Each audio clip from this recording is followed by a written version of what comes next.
I have had more than one abortion, and I don't regret it at all. I will say that I, like most women, wish the procedure were rarely necessary and rarely performed, but we don't live in a perfect world, and I could never deny someone else the option. When I was a teenager, I was date raped by the son of the principal of our high school. He tricked me into being alone with him, and he boasted about it to his friends. I endured smirks and snickers every day at school. I didn't feel as though that I could tell my parents because I blamed myself for trusting him and getting into the situation in the first place. I was afraid they would blame me too.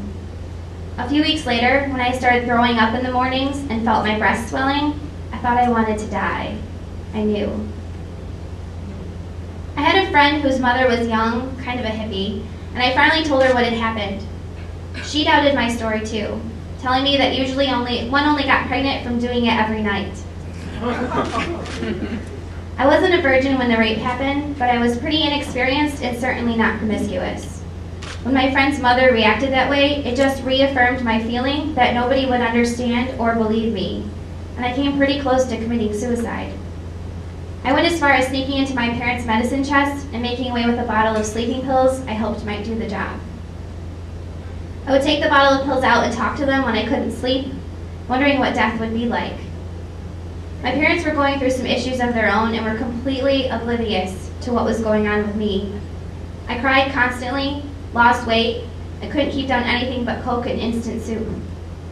Luckily for me, a neighborhood friend drew me aside and asked me if I were pregnant. She had noticed a few things that made her wonder. She told me her story. She had gone to Cuba for an abortion years before, pre-Roe v. Wade, but counted herself lucky that she could afford it and had the resources. She had plenty of horror stories about women who had risked abortions from shady practitioners or done unspeakable things to themselves. This was the mid-70s, and the freedom to choose was brand new. She helped me by understanding, and I eventually went to our local Planned Parenthood and terminated the pregnancy in the first trimester. I could not imagine having had to go through with that pregnancy. The feeling of isolation that I felt, the feeling of desperation that I had no options, the feeling of my life ending is so real 30 years later that I get tears in my eyes remembering it. Do I sometimes wonder what a child would have been like? Occasionally, but not to the point of thinking for a moment that I would do it differently if I ever had to do it again. As I mentioned earlier, I had more than one abortion. And while I wish the situation hadn't arisen in the first place, I know for a fact that I did the right thing. My Christian faith tells me that if it were indeed a sin, that God will forgive me, but I don't think it was a sin. I think it was a measure to save my own life from utter wreckage, and probably to save my own life, period.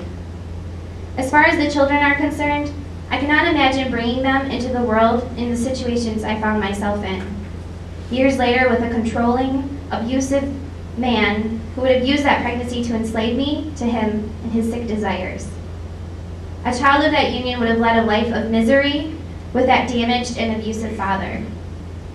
I had another abortion, and while I wasn't happy about it, I was relieved, and the close call gave me courage to leave him and live on my own. I couldn't imagine wanting to deny that option to another woman in dire straits. I could never presume to judge what her reasons might be, trusting her to do what she feels she must. I know several women who are on the pro-life agenda, and they are all women who regret their own abortions.